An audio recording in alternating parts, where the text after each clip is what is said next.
Guys, welcome to my channel. Myself Farhan Akhtar. आज का जो टॉपिक है वो है हमारा चैप्टर 9, आपका 11th क्लास बायोलॉजी, बायोमोलिक्यूल्स। ठीक है।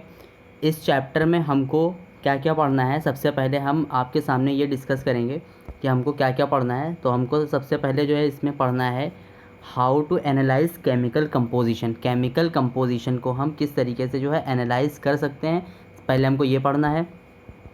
ठीक है। और फिर उसके बाद में जो आपका जो सेकंड टॉपिक है वो आपका है प्राइमरी एंड सेकेंडरी मेटाबोलाइट्स का। उसके बाद में जो आपका थर्ड टॉपिक है वो है आपका बायो मैक्रोमोलिक्यूल्स का। हम डिटेल में पढ़ेंगे बायो मैक्रोमोलिक्यूल्स क्या होता है, प्राइमरी मेटाबोलाइट्स क्या होते हैं और सेकेंडरी मेटाबोलाइट्स क्या होते हैं, प्रोटीन उसके बाद में है आपका। ठीक है, ये हम किसी दूसरे लेक्चर में, अगले नेक्स्ट लेक्चर में हम। और फिर उसके बाद में पॉलीसेकेराइड है आपका, न्यूक्लिक एसिड है, फिर स्ट्रक्चर ऑफ प्रोटीन है। ये सारे ये हम सारे के सारे आपके सामने जो है टॉपिक सारे के सारे कवर करेंगे। 12 टॉपिक हैं। आपका जो लास्ट में टॉपिक है वो आपका एंजाइम है। सबसे इम्पॉर्टेंट टॉपिक है एंजाइम, और एंजाइम से बहुत ज़्यादा क्वेश्चन बनते हैं, चाहे वो बोर्ड एग्ज़ाम हो, चाहे वो आपका नीट एग्ज़ाम हो, चाहे आपका किसी भी नर्सिंग का एग्ज़ाम हो, किसी भी कोई भी एग्ज़ाम आपका हो। तो हम सबसे पहला टॉपिक स्टार्ट करते हैं, how to analyse chemical composition. तो केमिकल कंपोजिशन को एनालाइज हम कैसे कर सकते हैं, सबसे पहली बात तो यही आती है कि केमिकल कंपोजिशन को हम कैसे एनालाइज कर सकते हैं। We can continue asking in the same way what type of organic compounds are found in living organism.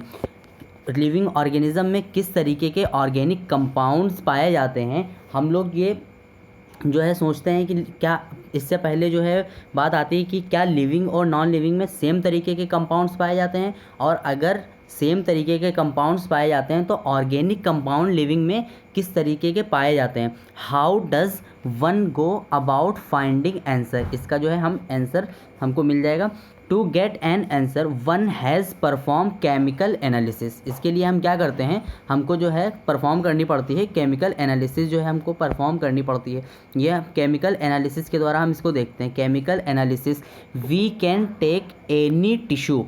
ठीक है, हम कोई भी एक टिश्यू ले सकते हैं, जैसे कि एक कोई भी वेजिटेबल का पीस हो, या फिर एक कोई लीवर, जो आपका लीवर है उसका कोई पीस हो। हम लीवर के पीस से भी जो है ये हम केमिकल एनालिसिस कर सकते हैं। और एक जो है प्लांट सेल में, जो है प्लांट में जो वेजिटेबल है उसमें जो है वेजिटेबल का कोई एक पीस लेकर के जो है हम एनालिसिस कर सकते हैं। और क्या करते हैं, एक वेजिटेबल का पीस लीजिए, ठीक है, उसको क्या करना है आपको, उसको क्या करना है, ग्राइंड करना है, पीसना है। ठीक है, फिर और इसमें ट्राईक्लोरो एसिटिक एसिड यूज़ किया जाता है। ट्राईक्लोरो एसिटिक एसिड में जो है इसको पीसा जाता है। ठीक है, और फिर उसके बाद में मॉर्टल एंड पेस्टल का यूज़ करके, मॉर्टल एंड पेस्टल समझते होंगे, जो क्लिनिक पर मेडिसिन को पीसने के लिए जो आपको एक बाउल और एक जो है उस जिससे जो है पीसते हैं वो आपको मॉर्टल पेस्टल जो है नज़र आता है। We obtain a thick slurry, ये आपको एक जो है सिलरी मिल जाएगी। और उसके बाद में क्या करना है, हमको उसको स्ट्रेन कर लेना है। इसको जो है एक चीज़ क्लॉथ या फिर कॉटन के कपड़े से जो है इसको हम क्या कर लेंगे, स्ट्रेन कर लेंगे। उसके बाद we would obtain 2 fraction, 2 fraction हमको उसमें मिल जाएंगे। वन इज़ कॉल्ड फिल्ट्रेट, एक को फिल्ट्रेट बोलते हैं, और मोर टेक्निकली, फिल्ट्रेट को मोर टेक्निकल लैंग्वेज में एसिड सोल्यूबल पूल बोलते हैं, एसिड सोल्यूबल पूल बोलते हैं। और जो दूसरा होता है वो आपका होता है रिटर्न ट्रेट। रिटर्न ट्रेट वो जो आपके कपड़े के ऊपर जो बच जाता है उसको हम रिटर्न ट्रेट बोलते हैं। और फिल्ट्रेट जो कपड़े के नीचे जो है छन करके नीचे पहुंच जाता है उसको हम फिल्ट्रेट बोलते हैं। फिल्ट्रेट को मोर टेक्निकली एसिड सोल्यूबल पूल बोलते हैं। और जो दूसरा आपका जो रिटर्न ट्रेट है, रिटर्न ट्रेट जो होता है वो एसिड इनसोल्यूबल पूल होता है। रिटर्न ट्रेट को एसिड इनसोल्यूबल फ्रैक्शन या फिर पूल बोलते हैं। Scientist have found thousands of organic compound in the acid soluble pool. जो आपका एसिड सोल्यूबल पूल है, एसिड सोल्यूबल पूल का मतलब जो आपका एसिड सोल्यूबल पूल का मतलब जो आपका जो फिल्ट्रेट है उसमें जो है साइंटिस्ट को थाउजेंड्स ऑफ ऑर्गेनिक कंपाउंड्स देखने को मिले। थाउजेंड्स ऑफ ऑर्गेनिक कंपाउंड जो है उसमें देखने को मिले। लेकिन जो आपका एसिड इनसॉल्यूबल पूल है, जो आपका एसिड इनसॉल्यूबल पूल है उसमें सिर्फ और सिर्फ आप जो है साइंटिस्ट ने जब जो है उसे एनालाइज़ किया, जब उसको जो है साइंटिस्ट ने एनालाइज़ किया तो उसमें जो है सिर्फ और सिर्फ कितने 4 तरीके के जो है in higher classes you will learn about. एक मिनट रुकिए ज़रा, ये आपका जो पेज नंबर है ये एक बार चेक कर लेता हूँ मैं। ये आपका page number, it will suffice to say her that one extract the compound, then subject the extract to various separation techniques till one has separated a compound from all other compounds. In other words, one isolate and purifies a compound. Analytical technique when applied to a compound give us an idea of molecular formula and the probable structure of the compound.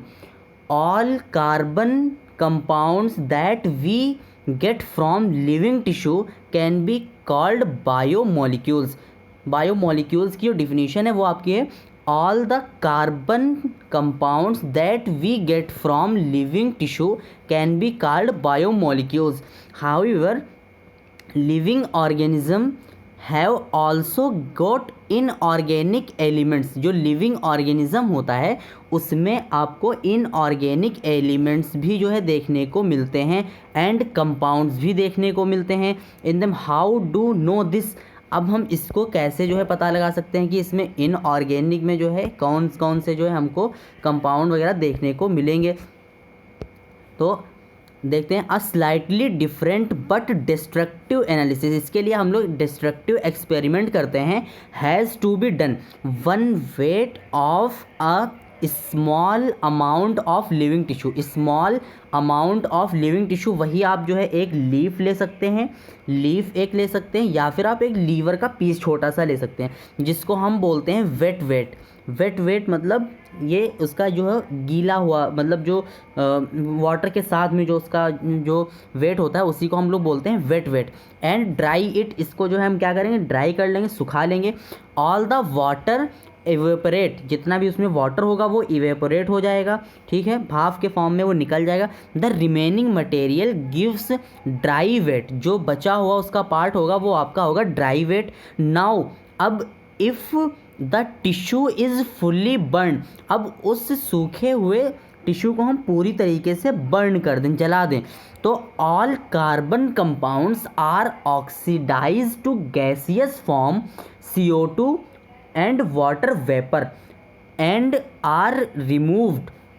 जितना भी उसमें हमको मिलता है organic compound में, ठीक है, तो अगर हम उसको जला दें तो हमको उसमें जो हमको मिलेगा उसमें जो CO2 निकल जाएगा, वाटर वेपर निकल जाएगी, और जो हमको उसमें से मिलेगा वो हमको ऐश मिलेगी. और ऐश में जो है this ash contains inorganic element. इसी ऐश के अंदर जो है इनऑर्गेनिक एलिमेंट्स होंगे, जैसे कि कैल्शियम हो गया आपका, ये एक एलिमेंट है, मैग्नीशियम हो गया, ये एक एलिमेंट है, और इनऑर्गेनिक कंपाउंड्स भी मिलेंगे. कंपाउंड्स में लाइक सल्फेट हो गया, फॉस्फेट हो गया, etcetera. Are also seen in acid soluble fraction. Acid soluble fraction में हम इनऑर्गेनिक कंपाउंड्स और एलिमेंट्स को भी देख सकते हैं, ठीक है, हमको देखने को मिल सकता है.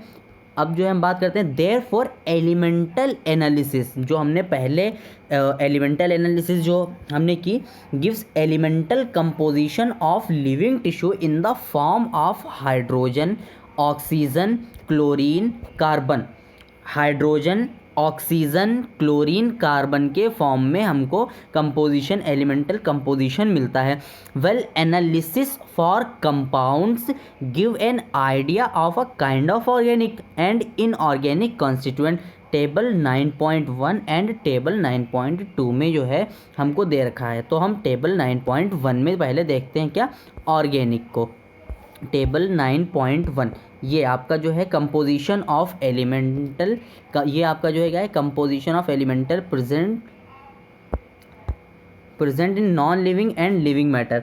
अब हम बात करते हैं, ये आपका अर्थ क्रस्ट हो गया, ठीक है, ये आपका ह्यूमन बॉडी हो गया. ह्यूमन बॉडी के अंदर अगर आप हाइड्रोजन का कंटेंट देखेंगे तो आपको जो है ह्यूमन बॉडी के अंदर अगर आप देखेंगे हाइड्रोजन का कंटेंट तो आपको 0.5% दिखेगा, ठीक है। हाइड्रोजन का कंटेंट 0.5% दिखेगा और अर्थ क्रस्ट में जो है आपको 0.14 दिखेगा और कार्बन आपको 0.03 और आपको कार्बन जो है ह्यूमन बॉडी के अंदर 18.5 मिलेगा, 18.5 मिलेगा। ऑक्सीजन जो है आपको 65% मिलेगा, 65% ऑक्सीजन मिलेगा।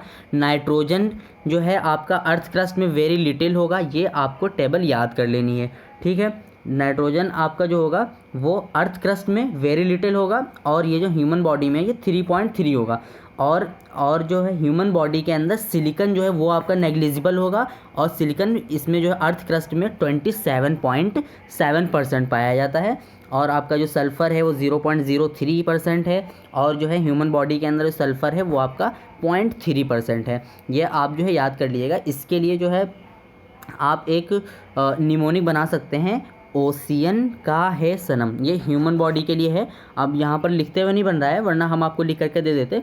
अब इसको डिक्रीजिंग ऑर्डर में अरेंज कर लिएगा, OCN। ओ देखिए आपका ये 1 नंबर पर आ जाएगा O, ठीक है, और आपका ये 2 नंबर पर आ जाएगा C और आपका ये 3 नंबर पर आ जाएगा N, OCN। OCN का है सनम, ये आपका कैल्शियम आ जाएगा का और फिर आपका हाइड्रोजन आ जाएगा है और फिर जो है सनम, ठीक है, सनम मैग्नीशियम।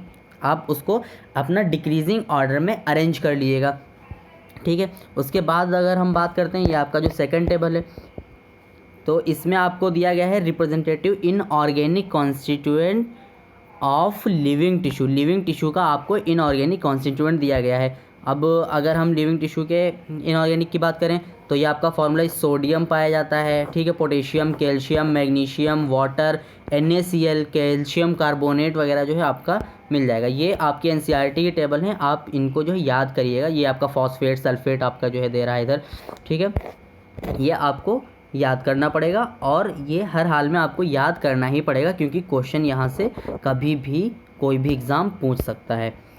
अब हम बात करते हैं present in from a chemistry point of view one can identify functional group like aldehyde and ketones aromatic compounds. अगर हम केमिस्ट्री के पॉइंट ऑफ व्यू से देखते हैं तो हम आइडेंटिफाई करते हैं फंक्शनल ग्रुप को, जैसे आपका एल्डिहाइड हो जाएगा, कीटोन हो जाएगा, एरोमेटिक कंपाउंड्स हो जाएगा। But from a biological point of view we shall classify them into amino acid, nucleotide, bases and fatty acid. Amino acids की अगर हम बात करते हैं तो amino acids are organic compounds, amino acid are organic compounds containing an amino group. इसमें एक आपका अमीनो ग्रुप होगा एंड एन एसिडिक ग्रुप, आपका एक एसिडिक ग्रुप होगा as substituted on same carbon, same carbon पर जो है अमीनो ग्रुप और एसिडिक ग्रुप होगा और एक आपका उधर हाइड्रोजन जो है alpha carbon, the alpha carbon, hence they are called alpha amino acid.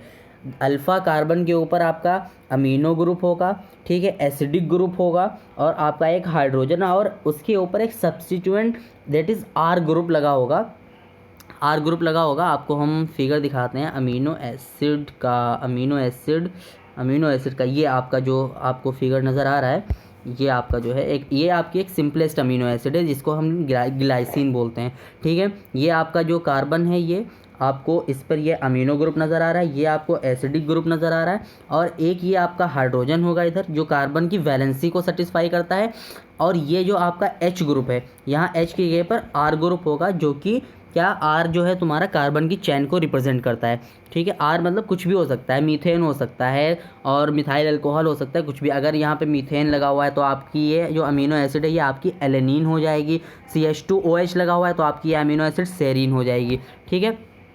अब हम बात करते हैं इधर, दे आर सब्स्टिट्यूटेड मीथेन, ये आपके क्या है, ये सब्स्टिट्यूटेड मीथेन है।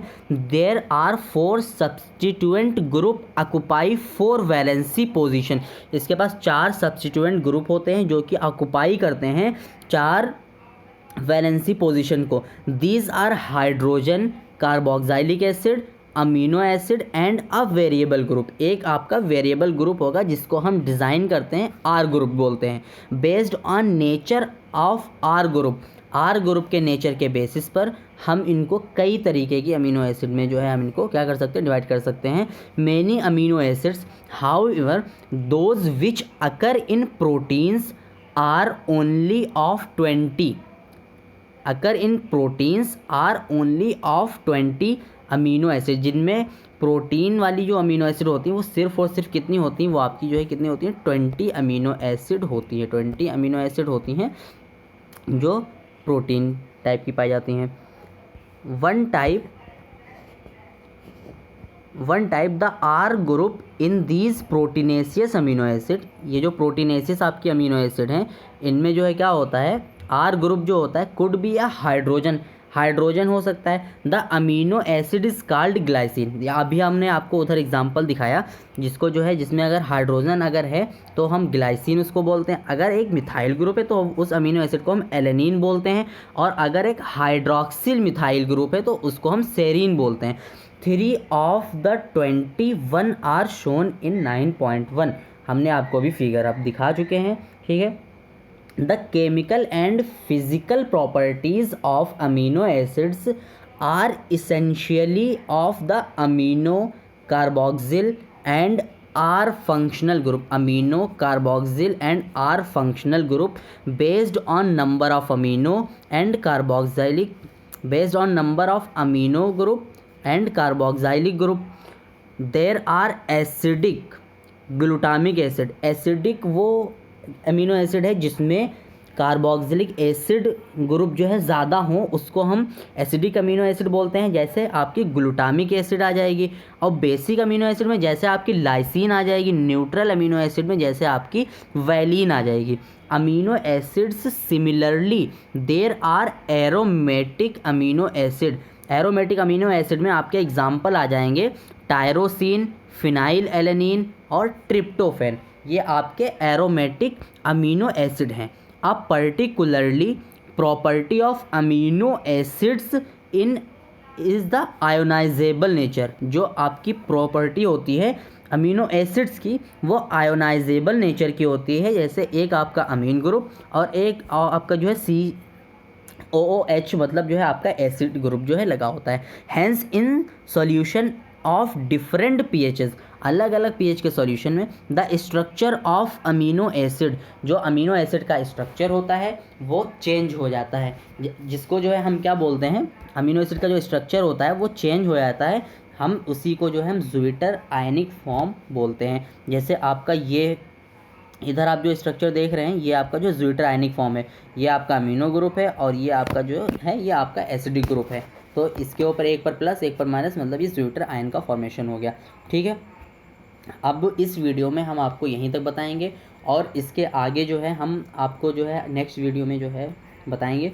ये आपका जो यहाँ से जो lipid are generally water insoluble यहाँ से जो बचा हुआ है इसको जो हम नेक्स्ट वीडियो में आपको बताएंगे। और अब आप बताइए इसके अलावा आपको जो है एडिशनल क्या चाहिए, आपको जो है इससे अच्छा हम क्या आपको प्रोवाइड कर सकते हैं, कौन सा मटेरियल आपको चाहिए। इसी तरीके से हम आपको NCERT रीड करवाएं, या जो है कॉन्सेप्ट के साथ में जो है हम आपको एक्सप्लेन करें। आप मुझे ये बताइए, अगर आपको वीडियो अच्छी लगी है तो आप वीडियो को लाइक करिए, कमेंट करिए और अपने दोस्तों के पास शेयर करिए जहाँ तक आप शेयर कर सकते हैं, क्योंकि ये वीडियो उन लोगों को भी पहुँचाइए जहाँ पास जो लोग मतलब इतना कैपेबल नहीं है, जैसे अपना जो है फ़ीस दे करके जो है पढ़ने के लिए, तो ये आपके लिए बिल्कुल फ्री ऑफ कॉस्ट है, ठीक है। यूट्यूब पर ये मेरा चैनल है और आपको हमेशा आपको ये वीडियो मिलती रहेंगी। Okay, bye bye.